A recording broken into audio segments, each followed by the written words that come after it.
బ్రహ్మకుమారీలపై అసత్య ఆరోపణలు చేయడం తీవ్రంగా ఖండించాల్సిన అంశమని జీకర్ పత్రిజీ మహారాజ్జీ అన్నారు.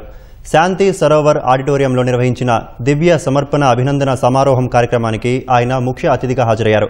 శాంతంగా ఉండే వారి పట్ల శృతిమించి ఆరోపణలు చేస్తే వారు కూడా తీవ్రంగా స్పందిస్తారని, వారికి అండగా ఉంటారని తెలిపారు.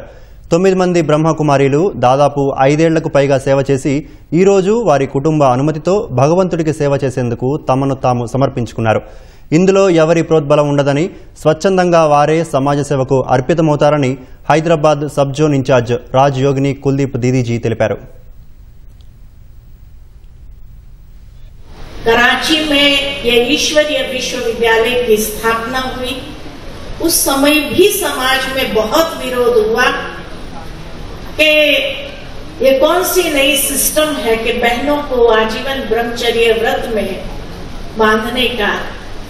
लेकिन जब ब्रह्मा बाबा ने कहा कि ये कार्य मेरा नहीं है, उस ईश्वर परमात्मा का कार्य है जो करा रहा है, और बहनों को बाबा ने आगे किया। ब्रह्मा बाबा कभी भी किसी स्टेज प्रोग्राम पर आगे नहीं आए।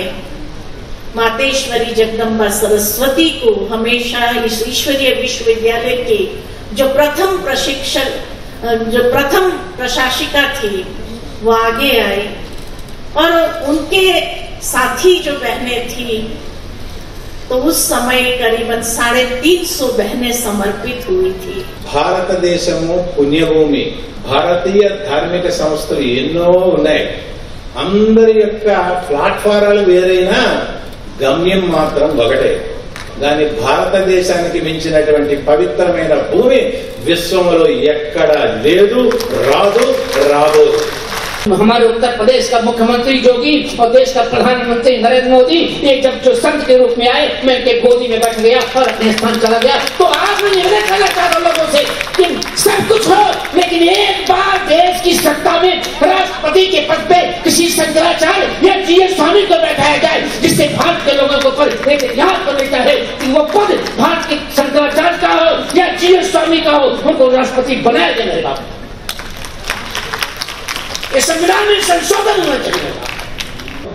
నేను ఆధ్యాత్మిక మార్గంలోకి వచ్చేందుకు ముఖ్యమైన కారణము పరమాత్ముడి యొక్క సహయోగము. నేను ప్రతి అడుగులో అనుభూతి చేశాను. మరియు నాకు ఈ మార్గంలోకి వచ్చేందుకు చాలా ఆబ్స్టికల్స్ వచ్చాయి, చాలా ఇబ్బందులు చాలా ఇబ్బందులు అనేటివి వచ్చాయి. కానీ వాటన్నిటిని కూడా నేను ఎదుర్కొని ముందుకి పరమాత్మ యొక్క సహయోగము, పరమాత్మ యొక్క శక్తి ద్వారా నేను ముందుకి రాగలిగాను. జ్ఞానము మరియు సహజ రాజయోగం అనేది నాకు చాలా బాగా నచ్చింది. ఎప్పుడైతే దాన్ని నేను నా జీవితంలో ఆచరించాలనుకున్నానో ఆ సమయంలో నేను ఇంకా నా లైఫ్ని డెడికేట్ చేయాలని అనుకున్నాను.